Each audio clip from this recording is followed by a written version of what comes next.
फिर हम मैं दोबारा से यहाँ पे मौजूद हूँ आपके साथ सवाल जवाब के एपिसोड के साथ। कुछ सवालात आए थे और एज़ यूजुअल बहुत सारे ऐसे फालतू जो सवाल भी आए थे, क्योंकि लोग पता नहीं समझते कि क्या मैं क्या करता हूँ या क्या कैस कैस आई डोंट नो क्या सोचते हैं कि मेरा फ़ोन नंबर माँग रहे होते हैं, मेरा प्राइवेट ईमेल एड्रेस माँग रहे होते हैं, मेरे हाँ, मतलब कि बहुत से लोग स्टूडेंट में जो कांटेक्ट करते हैं ईमेल पे और पूछते हैं भाई आप कहाँ रहते हैं। क्या आप ये सब चीज़ तो नहीं बताऊंगा ना मैं। तो खैर, तो अब इस तरह के सवाल भी आते हैं तो मैं उनको इग्नोर करना पड़ता है। खैर, चलते हैं आज के सवालों की तरफ। लेकिन आज मैं थोड़ा सा डिफरेंट करूंगा क्योंकि मैंने दो ईमेल्स निकाली हैं इसमें से, जो मुझे लगा कि अगर मैं पढ़ूंगा उसको तो ज़्यादा समझ में आएगा बनस्बत इसके कि मैं सिर्फ एक समरी दे दूँ। तो इसलिए मैं सोचा कि मैं जो है इनको पढ़ के सुनाऊं कि ईमेल में एक्चुअल में था क्या। तो शुरू करते हैं, हमारे सवाल की तरफ जाते हैं और देखते हैं क्या सवाल है। हेलो इमरान भाई, hope this mail finds you good health. My name is ABC and I am 22 years old civil engineer and just finished my university with distinction. We are four siblings, two brothers, two sisters. I am the youngest. Okay. My brother and elder sisters are happily married. We belong to a middle class family and we have seen tough time in past, but we all managed to get university degrees. Good, nice, अच्छी बात है। Kudos आपके parents के लिए जिन्होंने इतना कुछ कर रहे हैं। I like your opinion on my future. अरे यार, फ्यूचर के बारे में। I met a guy in university and became a good friend. He was 2 years senior. After finishing his degree, he moved to UK for masters, and I was continuing my degree in Pakistan. After I got separated, we have generated extra feelings, but it was not that serious until a month ago he asked me to marry him. Okay. The problem is he is not yet settled and can't ask his parents about it. I know my parents will not have any problem if he is settled and can take me to UK after marriage. If I understand him correctly, it is not easy to get a spouse visa for UK right now because he doesn't have a stable income. He can't talk to his parents because he is only son and his parents depend on him. I have no doubt on his intention or feelings towards me. Okay. Question. My question for you is, how can I resolve this visa issue? And am I doing the right thing that not telling anyone about it and waiting for him to get settled? What if my parents found some rishta for me in the meantime? Sorry for a long email. Just want to say you are doing a great job. अल्लाह आपको सलामत रखे। हाँ, तो mail आपने सुन ली। तो situation कुछ ऐसी है, मैं थोड़ा सा उर्दू में जल्दी से बता दूँ कि एक बहन है 22 साल की, उन्होंने सिविल इंजीनियर हैं, उन्होंने पढ़ाई कंप्लीट कर ली है अपनी। उनके 2 भाई है और एक बड़ी बहन है, सबसे छोटी है। सबकी शादी हो चुकी है और ये रह गई हैं। और इनका कोई क्लास फेलो नहीं, यूनिवर्सिटी फेलो कोई था, 2 years सीनियर जो था, उससे थोड़ी सी फ्रेंडशिप ज़्यादा की बढ़ गई थी। वो यूके चला गया है और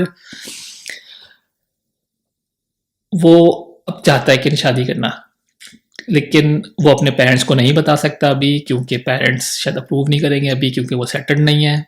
और इनके पेरेंट्स भी अप्रूव नहीं करेंगे अगर वो सेटल्ड नहीं है और वो इनको यूके लेके नहीं जा सकते।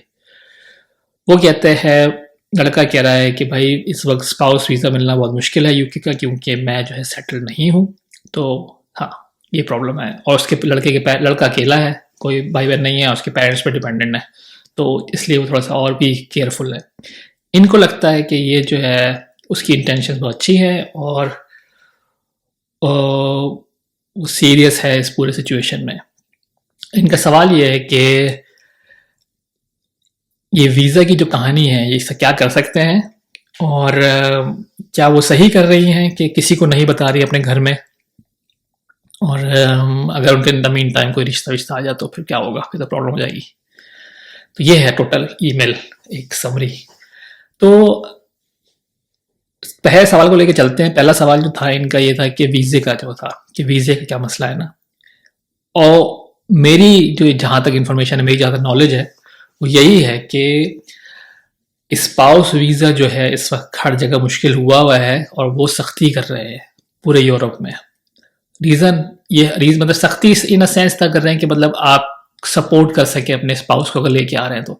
ये नहीं कि आप झोपड़ी में रह रहे हैं और आप खुद अपने आप को खाने के पैसे नहीं है, एक और बंदे को ले आए आप।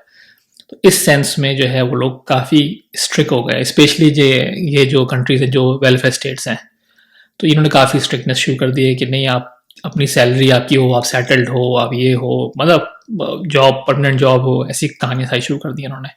और ये सिर्फ इनके लिए नहीं है कि जो वीज़े पे है लोग यहाँ पे, नहीं, उनके लिए ऐसा नहीं, सिर्फ उनके लिए है, नहीं।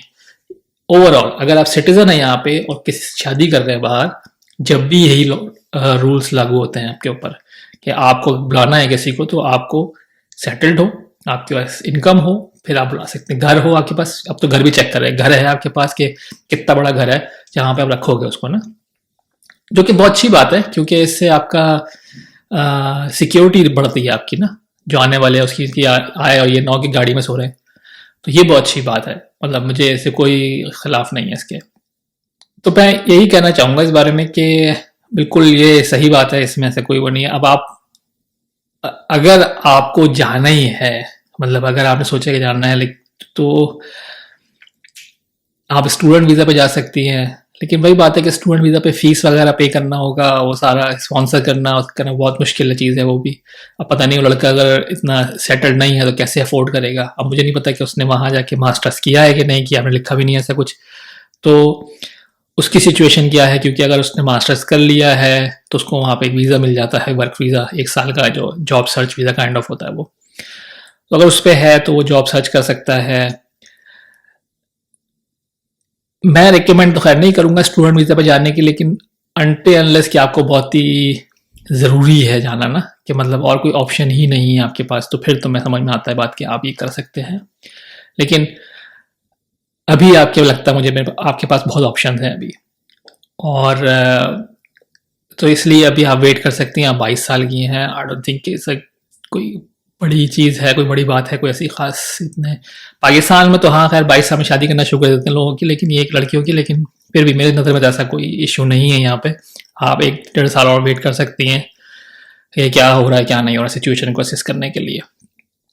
और कोई वीज़ा की कैटेगरी में आप जाना बहुत ही फजूल है यार, किसी और कैटेगरी में जाना तो स्पाउस पे जाना, ताकि सिर्फ स्पॉन्सर की वो लगे, पेपर्स लगे और कहानी ख़त्म। कोई बैंक स्टेटमेंट नहीं शो करनी, कोई कुछ नहीं करना, और फीस जाके नहीं पे करनी, हर वक्त लटके गले लटकी हुई है कि मतलब कि क्या हो रहा है क्या नहीं हो रहा, और फीस पे करनी है इस महीने की, इस साल की, 6 महीने की। मतलब अजीब मसले होते हैं स्टूडेंट वीज़ा पे। और फिर इस तरह जॉब वीज़े के पर भी ये मसले होते हैं कि यार जॉब खत्म हो गई, दोबारा से वीज़ा अप्लाई करो, तो स्ट्रेस बहुत ज़्यादा होता है। तो अगर आपके पास अपॉर्चुनिटी लगती है आपको कि स्पाउस वीज़ा मिल सकता है इन फ्यूचर, वो अप्लाई करेगा आपके लिए, तो बिस्मिल्लाह, बिल्कुल कर सकती हैं आप बिल्कुल वेट करें, इसमें कोई मसला नहीं है। लेकिन आप इससे कनेक्टेड है आपका दूसरा सवाल, कि जो है ना कि आप कह रही है कि मैंने किसी को बताया नहीं है, और अगर किसी आप मैं आपके पास रिश्ता ले आया क्योंकि आप आखिरी रहती हैं, जिससे मुझे लग रहा है ये बहुत मुझे कंसर्निंग बात है। इसलिए कंसर्न इसलिए है कि मतलब आपकी डिग्री हो गई, ठीक है, अब सेकंड थिंकिंग जो फौरन आती है ना हमारे यहाँ औरतों में, खालाओं में, फुप्पों में, सब में, डिग्री हो गई, अब शादी करनी है। अब उनकी आंखें जो है ना वो शादी वगैरह में हर जगह जाके ना सिर्फ और सिर्फ लड़कियां ढूंढ रहे लड़के ढूंढ रहे होंगे, लड़का लड़का लड़का लड़का लड़का उनका लड़का उनका लड़का उनका लड़का, तो वो सिर्फ ये ढूंढ रहे होंगे, ठीक है, क्योंकि उनको जो है ना अपने जो कपड़े नहीं पहने ना उन्होंने पिछले 3 साल से, शादी में नहीं पहनने थे, करारा शरारा जो पहनना होता है उनको, ज्वेलरी नहीं पहनी होती है, उससे वसूल करने, तो खाना खाना शादी का, तो वो सब चीज़ें करने के लिए उनको रिश्ता ढूंढने लगते हैं, और फिर वो जो है आपके पेरेंट्स से कान में बात डालने लगे, उनका लड़का है, उनकी लड़की है, उनका लड़का, ये होता है हमेशा।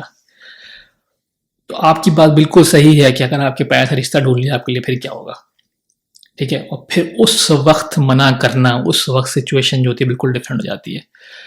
तो अगर आपके अपने भाई बहनों से, क्योंकि वो बड़े हैं, कि भाई बहनों से आपकी बातचीत अच्छी है, तो आप यही करें कि आप कोशिश करें कि अपने भाई बहनों को बताएं कि यार सिचुएशन ऐसी है, ये सिचुएशन, लड़का यहाँ पर है, उसका कहना ये है, जो सारी बातें आपने मुझे बताई हैं वो सारी बातें आप उनको बताएं कि ऐसा ऐसा है, और उसने टाइम मांगा है, उसको टाइम चाहिए, तो मैं इस सिचुएशन को कैसे हैंडल करूं। तो हो सकता है कि आपके भाई बहन आपको बोलेंगे नहीं मम्मा पापा को बताओ या अम्मी अब्बू बताओ जो, और इसको हम हैंडल करते हैं, क्योंकि जिस तरह आपने मेल लिखी है उससे लगता है कि आपके पेरेंट्स बहुत सपोर्टिव हैं, उनको कोई प्रॉब्लम नहीं है, वो अच्छा सोचते हैं आपके लिए, कि अगर लड़का जो है सेटल्ड है और आपको लेके जा सकता है यूके, तो वो एक्सेप्ट कर लेंगे फॉरन नहीं। तो इसका मतलब है कि वो मतलब समझदार लोग हैं। तो मुझे नहीं लगता कि उनसे कोई बात छुपानी चाहिए, आप उनको बता दो, अपने भाई बहन को बता दो, ताकि अगर कोई फ्यूचर में सिचुएशन आए जब पेरेंट्स आपके वो रिश्ता आ रहा है, तो आपके भाई बहन आपको सपोर्ट कर सकें वहाँ पे कि हाँ नहीं इसने हमें बताया था, हमने मना किया था, या हमने मशवरा दिया था, जो भी है।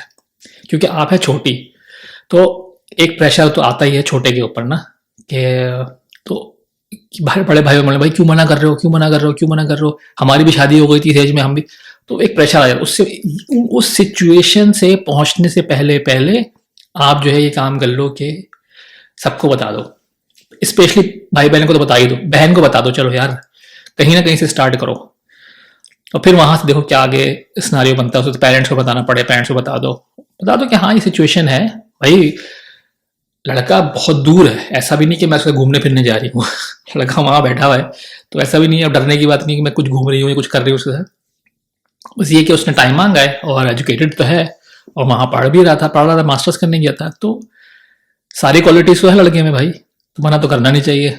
बस ये कि वीजे वाला मसला है, लेके जाने वाला मसला है, हाँ समझ में आती है बात बिल्कुल ही। अब जो छोटी चीज, बस इस सवाल में तो, आपके सवाल में तो नहीं थी, मुझे जो कंसर्न वो यही कर रही थी कि मतलब अगर लड़के के पेरेंट्स जो है डिपेंडेंट लड़के के ऊपर हैं, तो उनका क्या प्लान है, मतलब वो लड़के चाहते हैं कि लड़का वापस आ जाए पाकिस्तान, पाकिस्तान आके जॉब करे, या वो भी चाहते हैं कि वो भी यूके चले जाए, या उनका मतलब क्या प्लान है उनका ना, उनकी क्या थिंकिंग है। क्योंकि बहुत दफ़ा ऐसा होता है कि पेरेंट्स की एक्सपेक्टेशंस ये होती हैं कि वो चाहते हैं कि हमारा बेटा जो है अकेला, हम अकेले अकलौता बेटा है, वो हमें साथ लेके जाए, ठीक है ना भाई। तो इस एक्सपेक्टेशन से उसकी सिचुएशन, उसका क्या पॉइंट ऑफ व्यू है, क्या सोचा है उसने ना, आप ये चेक कर सकती हैं, मालूम कर सकती हैं, आप पूछ सकती हैं कि भाई ऐसे कोई प्लान तो नहीं है।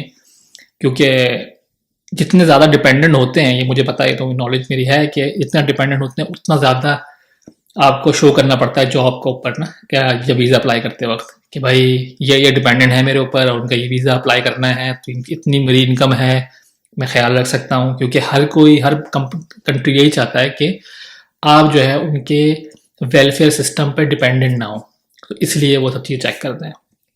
तो ये चीज़ बहुत इंपॉर्टेंट है, आप जो है मालूम कर लें उससे, लड़के से, कि क्या प्लान है उनका और क्या नहीं है।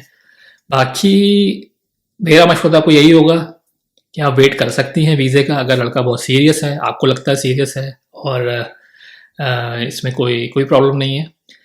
वीज़े के इश्यूज़ है जो आपका सवाल था, कि हाँ बिल्कुल ऐसा है, और इसमें आई डोंट थिंक कि अभी कुछ किया जा सकता है। इंपॉर्टेंट ये लड़का खुद सेटल हो जाए, जॉब लग जाए, तो फिर वो अप्लाई कर सकता है, बिल्कुल सही बात है, इसमें कोई भी गलत बात नहीं है। बाकी आपके पेरेंट्स को, भाई बहनों को बताना बहुत ज़रूरी है मेरी नज़र में। अगर आप नहीं बताएंगी तो आने वाले वक्तों में आपको बहुत बड़े इशू होने वाले हैं। जी, तो यही था मेरा जवाब। अब चलते हैं नेक्स्ट ईमेल की तरफ। Hello sir, my name is XYZ, please don't say my name. Okay, I am 37-year-old working in a multinational company in UAE. I am an only child. ये सारे only child क्यों होते हैं? And my parent always provided whatever I want. I have done my MBA from LUMS. Wow, nice. And always was a good student. That's good. The issue I have is with people around me. I don't know why Allah made me like this. I have a very dark skin color and I stammer. Stammer कहते हैं यार तुतला के बोलने को, तुतला के नहीं मतलब कि रुक रुक के बोलते हैं जो लोग ना, स्टैमर को कहते हैं. Since childhood, kids call me names, and growing up, I got a nickname, Kallu. It was so painful for me. I was embarrassed just to go out and buy a grocery. My parents always helped me to overcome my panic attacks and boost my confidence. Maybe that is why I was so good in studies, because I was home all the time studying. Okay. Outside. After graduation, I applied many jobs, but no luck, just because how can I work in a marketing when people are distracted by my face? But eventually, I got a job through my students' reference. I worked as hard as I could. I was promoted and transferred to UAE. Question. My question is, why we treat people like that? Why can't we just think we are all different and Allah made us like that? I find it very different in UAE. People don't call me names or respect me for who I am and what I do. Every time I visit Pakistan, all the old memories come back, and I can see on people's face what are they thinking. I know I complain a lot in this email, but this is how I feel. Hope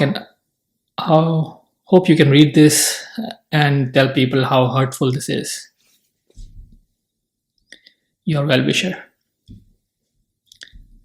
भाई सुन लिया, ये हालत है पाकिस्तान की. ये है मुसलमान, ये है मुस्लिम लोग. इस्लामिक रिपब्लिक ऑफ पाकिस्तान इस्लाम के नाम पे बना था और ये हम कर रहे हैं. अल्लाह की बनाई हुई चीज का जो है ना मजाक उड़ा रहे हैं. भाई मैं उर्दू में बता देता हूँ क्या है. एक 37 साल के बंदा है, यूएई में काम करते हैं. उन्होंने अच्छा पढ़ा लिखा है, उन्होंने लम्से में MBA किया है, और वो जो है उनकी काफ़ी स्किन जो है डार्क कलर की है, और वो स्टैमर यानी कि तो रुक रुक के बोलते हैं वो. और लोग उनको शुरू से ही बचपन से ही उनके जो है ना चाइल्डहुड बचपन से उनको लोग उनका निकनेम रख दिया, उनका ना नाम से बुलाते थे, कल्लू के नाम से बुलाते थे, जो कि बहुत ही गलत है, बहुत ही डिसरिस्पेक्टफुल बात है. और उस बंदे इनके लिए बहुत मुश्किल था, मतलब कोई भी काम करना, घर से बाहर निकलना, इवन ग्रॉसरी लेने नहीं जाते थे घर से बाहर, इतना डर लगता था इनको, इतना अजीब सा लगता था, लोग बोलते थे. तो उनके पेरेंट्स वगैरह ने उनको हेल्प की है. पैनिक अटैक्स बहुत होते थे, तो उसमें उनकी हेल्प करते थे कॉन्फिडेंस बिल्ड करने में, और वो जो है स्टडीज़ में इसलिए अच्छे थे घर पे होते ज़्यादातर. ग्रेजुएशन के बाद इनको जॉब अप्लाई किया उन्होंने, इनको जॉब नहीं मिल रही थी, लेकिन इनको जॉब मिल गई किसी रेफरेंस से उनको, और अब जो है वो खुश हैं. इस तरह पता चल रहा है. उनके जो प्रॉब्लम है वो ये है कि वो बहुत डिफरेंस नोट करते हैं. वो यूएई में रह रहे हैं, कोई इनको किसी नाम से नहीं बुलाता, कोई इनको, सब उनको देखते हैं कि रिस्पेक्ट करते हैं एज अ ह्यूमन बीइंग, और उनके काम को अप्रिशिएट करते हैं. लेकिन जैसे वो पाकिस्तान जाते हैं तो उनको फील लग जाता है कि लोग उनके रवैया बिल्कुल चेंज हो जाता है, और वो उनके लिए बहुत हर्टफुल है. यार अब ये चीज़ जो है ना, इसके लिए मैंने एक दफ़ा पहले ही किसी वीडियो में बोला था कि हमारे यहाँ ये बहुत जो है ना बहुत होता है कि हम लोग बोलते हैं कि रेसिस्ट नहीं है हम लोग डिस्क्रिमिनेशन नहीं करते, लेकिन ये है हमारे यहाँ ज़्यादा है आई थिंक. क्योंकि यार एक बंदा अच्छा पढ़ा लिखा बंदा यार लम्से किया हुआ तो बहुत ही अच्छा किया होगा. मैं पता नहीं लम्स के बारे में तारीफ़ ही सुनी ज़्यादा. MBA किया है वहाँ से, तो बहुत ही अच्छा पढ़ा लिखा लड़का होगा. लेकिन आपने को मेंशन नहीं किया कि आप शादीशुदा हैं, आपके बच्चे हैं, क्या है, आप अकेले हैं, क्या है, आई डोंट नो. लेकिन ये कि यार अगर अच्छा हुआ पाकिस्तान से निकल गए, पहली बात तो मैं यही कहूँगा. क्योंकि यार हमारे कहते तो है 5 उंगलियां बराबर नहीं है, लेकिन उनको खींच के बड़ा करने में लगे हुए हैं, जो आमिर खान कहता है ना अपने तारे ज़मीं पे मूवी में, तो वही लगे हुए हैं. तो पहली बात तो ये है कि यार अल्लाह ने सबको बनाया है यार, हर किसी में कोई ना कोई फॉल्ट है, हर किसी में कोई ना कोई चीज़ है जो अलग है। ज़रूरी नहीं है फॉल्ट है वो उसकी नायाब चीज़ है। मतलब कोई दिमाग से अच्छा है, कोई शक्ल सूरत से अच्छा है, कोई भागने में अच्छा है, कोई मतलब अलग अलग क्वालिटीज़ हैं बनाई हैं यार अल्लाह मियाँ ने। अब आपको अल्लाह मियाँ ने इतना अच्छी चीज़ दे दी कि आप पढ़ने में इतने अच्छे हो, और आप की सब रिस्पेक्ट करते हैं इस चीज़ में कि आप काम में अच्छे, आपको प्रमोट कर दिया गया, आप यूएई चले गए। यार कितने लोगों को सुना होगा आपने कि यार प्रमोशन हो गई, यूएई चलेगा प्रमोशन अपनी कंपनी में ही। बहुत ही कम परसेंटेज होगी वो, तो उसमें अगर आपका शुमार होता है तो बहुत अच्छी बात है। और मैं बिल्कुल बिल्कुल आप एग्री कर सकता हूँ और रिस्पेक्ट करता हूँ इस चीज़ को, अगर आप ऐसा फील कर रहे हैं कि ऐसा हो रहा है ना। लोग आपको डिफरेंट नज़र से देखते हैं, डिफरेंट तरीके से सोचते हैं, और आपने लिखा कि आपने बहुत जॉब्स अप्लाई की थी और फिर आपको लक नहीं, कोई जॉब मिली नहीं आपको, क्योंकि आपको लगता है कि लोग आपके फेस को देख के डिस्ट्रैक्टेड होते होंगे इसलिए जॉब नहीं देते आपको। मतलब हो सकता है, या मैं ये कह सकता था कि यार हो सकता है आपके दिमाग में ये बात हो, लेकिन मैं इसका कह नहीं सकता क्योंकि मुझे पता है कि ऐसा होता है। ठीक है ना। मतलब मैं दूसरे की बात नहीं करूंगा, मैं अपनी बात करूंगा। मैं हमेशा अपनी एग्जांपल देता हूँ कि जो मैंने गलतियां की हैं, क्योंकि हम भी जब खेलते थे क्रिकेट वगैरह खेलते थे गली के अंदर अपनी, तो एक यंग सा वाला बच्चा था छोटा सा, तो वो हमेशा गुमसुम रहता था। तो हमने उसका नाम जो है मतलब टुन रख दिया था। मोहल्ले में वो मशहूर हो गया था टुन। यार अब मैं सोचता हूँ इस चीज़ को, उस वक्त तो मुझे बिल्कुल तमीज़ नहीं थी, मैं बहुत रिग्रेट करता हूँ इस चीज़ सोच के भी, कि अगर उस वक्त मुझे इतना पता होता, मुझे इतना कि कितना हर्टफुल होती है चीज़ें, तो शायद मैं बहुत डिफरेंटली ट्रीट करता उसको। और हाँ, तो इसलिए यार ये नाम जो बनाना, नाम निक नेम के नाम पे, या होटलों में देखा मैंने पाकिस्तान में कि कल्लू, काला, और छोटू और मोटू, इस तरह के नाम रख रख के मतलब वो लोगों ने उनको रखा हुआ है नाम। अब उनके दिल से पूछोगे, जो वो तो यूज टू तो हो गए, लेकिन उनके दिल से पूछो जाके यार कि मतलब वाकई उनको इस नाम से बुलाना अच्छा लगता है। हम यहाँ बात करते हैं इस्लाम में क्या किसी का नाम नहीं बिगाड़ना चाहिए, किसी का के नाम से असर पड़ता है, लोगों के पर्सनालिटी पर असर पड़ता है। यहाँ तो हमने नाम ही चेंज कर दिए हमने बिल्कुल ही यार। हम निकनेम रखने को मना करते हैं, हमारे बड़े बूढ़े जो है वो कहते हैं कि नहीं निकनेम वगैरह कुछ नहीं होना चाहिए, बस नाम होना चाहिए, इतना अच्छा नाम रखा है, नाम को मत बिगाड़ो। लेकिन यहाँ तो हमने बंदे की पर्सनैलिटी के नाम रख दिए। तो ये तो जुल्म है, तो जुल्म है हर उस बंदे के साथ जो इस सिचुएशन से गुजर रहा है। और इस टाइम और इस मतलब जो जनरेशन के लोग हैं, हमारी जनरेशन के लोग जिन्होंने जो इंटरनेट की दुनिया में पैदा हुए हैं, तो आई थिंक हमें तो इस चीज़ की रिस्पेक्ट करनी चाहिए। मैं दूसरों से नहीं मांगता कि बड़ा बूढ़े लोग हो गए या कोई भी हैं, ठीक है, ओके फाइन, मतलब लेकिन हम जो हैं हम इतने काबिल तो हैं कि हम लोग इस चीज़ को सही कर सकते हैं।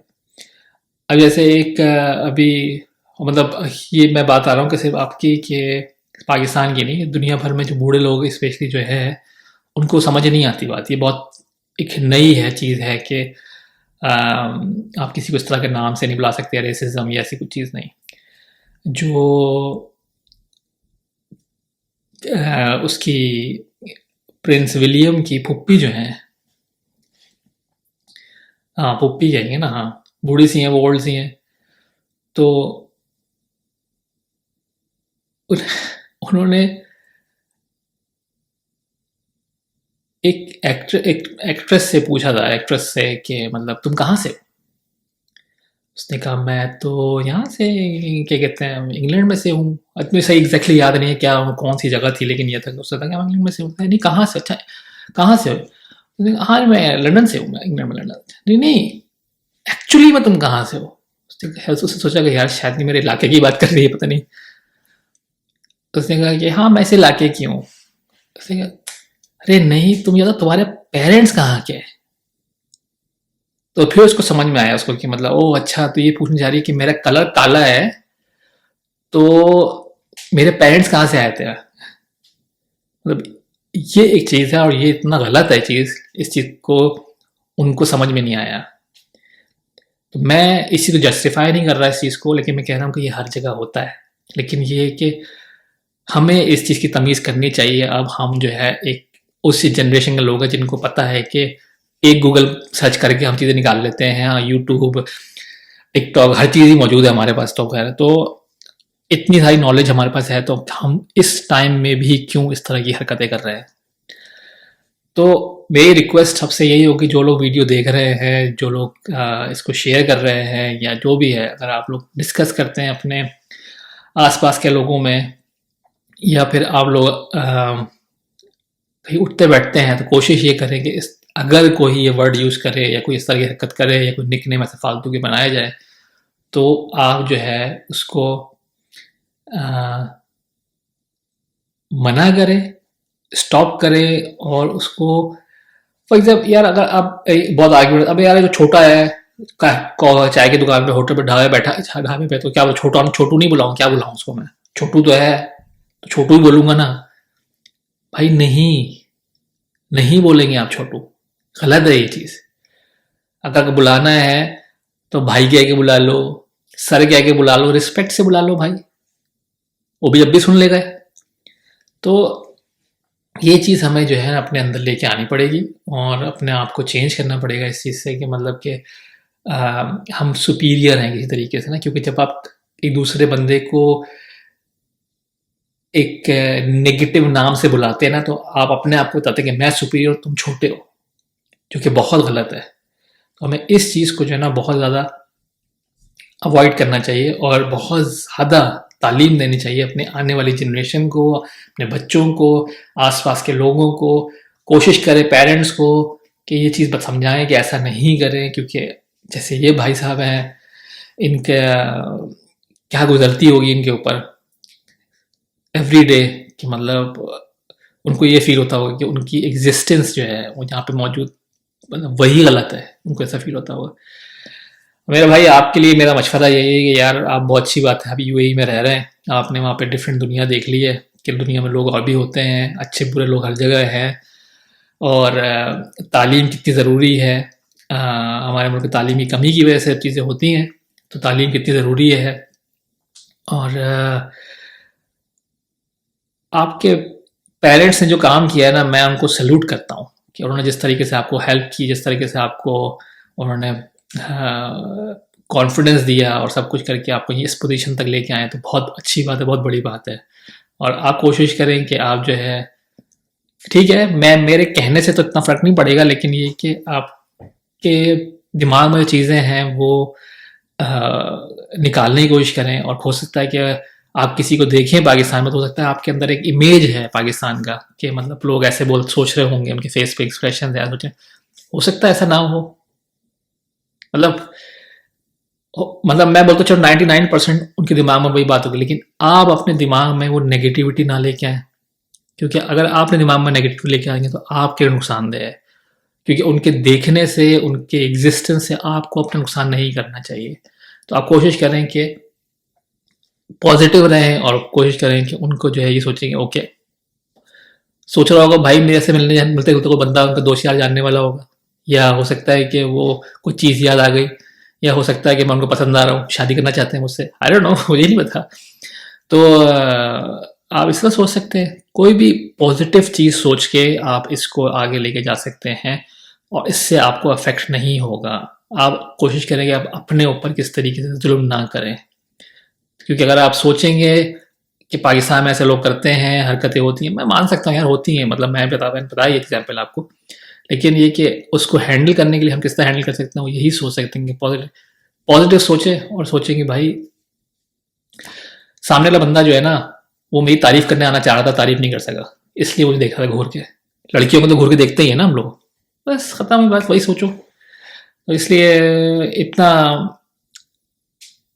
मतलब बहुत अच्छी बात है यार, आप बहुत सेटल्ड लोग हैं, मैं बहुत खुश हूँ इस चीज़ को, कि मुझे खुशी हुई इस चीज़ को सुन के ना, पढ़ के, कि आपका इतना कुछ हुआ और फिर आप कितना आगे चले गए।